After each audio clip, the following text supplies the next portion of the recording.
খুব ভালো লাগলো। আমাদের এই যে বট গাছ, এই ছোটোবেলা থেকে দেখছি, একেবারে দেখে আসছি এই বট গাছ, এবং বট গাছের নিচে এই যে মা মনসার মন্দির, এখান থেকে যাইতেও তখন আমাদের একটু গা ছমছম করতো।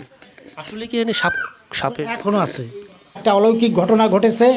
গত বছর আমাদের এলাকায় প্রায় 1 থেকে 150 জন মানুষের সর্পে দংশন করেছিল, এবং সেই দংশন করার পরে এলাকার লোকজন এই সমাবেত হয়ে এই বটগাছতলা মনসামায়ের পূজা অনুষ্ঠান আয়োজন করে। পূজার পরের দিন থেকেই কোনো মানুষকে সর্পে দংশন করে নাই। এই যে একটা অলৌকিক ঘটনা, তার আগে প্রায় 1-150 লোকরে পূজা মা সর্পে দংশন করেছিল। একটা অলৌকিক ঘটনা আমরা গ্রামবাসী তথা এলাকার লোকজন স্বচক্ষে প্রমাণিত হয়েছে। এই অলৌকিক ঘটনা 1971 সালের পরে এখানে গারলি এসেছিল বড় নৌকায়, তখন তারা আমাদেরকে দেখাইছে আয়নার মাধ্যমে এখানে মনসা সাপ আছে। আমরাও দেখছি, এটা একদম বাস্তব। এবং 2টা জাত সাপ ছিল, তারা 2টা জাত সাপ সেই মন্দিরের গাছের ভিতর থেকে তুলে আনছে, ধরে আনছে। আর 2টা মনসমা কইছে ওই 2টা ধরবি না, ওই 2টা মনসমা। তাও কীরকম হলুদ এবং লাল ডোরা ডোরা, বেশি বড় না, তাও আমরা আয়নার ভিতরে দেখছি। একদম বাস্তব, অবাস্তব না। এটা 71 সালের আগের ঘটনা। সবচেয়ে আমাদের যে খুব সুন্দর একটা ভালো লাগার বিষয়, আমাদের এখানে কিন্তু একেবারে ছোট একটা ছিল টিন শেডের, এই যে এখনও পাশে আছে। তো সেই টিন শেডের মন্দিরটা এখন কিন্তু এত সুন্দর একটা আমাদের লখন্ডা গ্রামের প্রবেশদ্বারে দৃষ্টিনন্দন, একেবারে কিন্তু এই যে বিশ্বাস ভবনে এখানে প্রবেশদ্বার, তাই তো একেবারে গ্রামে ঢুকতেই এই সুন্দর দৃষ্টিনন্দন আমাদের এই মন্দিরটা দেখা যাবে, সবার চোখে পড়বে।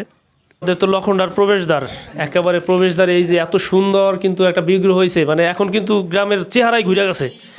আসলে এই আমাদের ঐতিহ্যবাহী আজকের থেকে অন্তত 300 বছর পূর্বের এই বটগাছ, আমাদের ঠাকুরদাদার বাবা 4 পুরুষ থেকেই এই বটগাছ রোপণ করেছে, এবং সেইখান থেকেই মনসামায়ের পূজা প্রথম সৃষ্টি।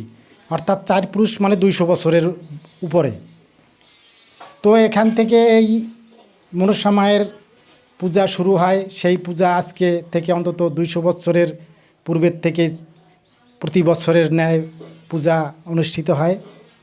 তো এলাকাবাসীর বর্তমানে আমাদের এই গত 1-1.5 বছর আগে আমরা সবাই গ্রামের লোকজন মিলে এখানে যাতে একটা স্থায়ী মনসামায়ের মন্দির নির্মাণ করা যায়, এর জন্য আমরা গ্রামের সকলকে